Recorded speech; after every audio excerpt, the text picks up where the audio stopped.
જો ભાઈ મારા ઘરે દીકરીનો જન્મ થયો ને પછી જ તે સુખ આવ્યું, નકર મારી પાસે ક્યાં ખાવા ધાને નહોતું. હું તો ભાગ્યશાળી છું કે મારા ઘરે દીકરીનો જન્મ થયો.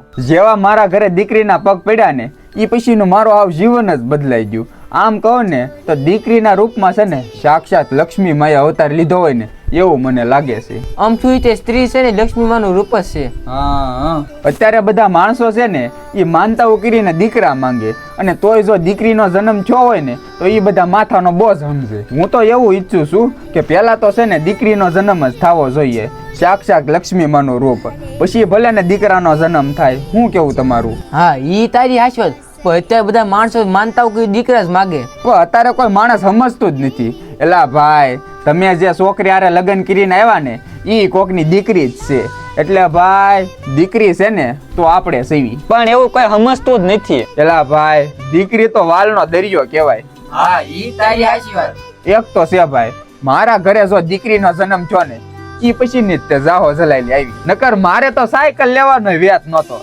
એટલે આજે હું જે છું ને એ મારી દીકરીના પ્રતાપે જ છું.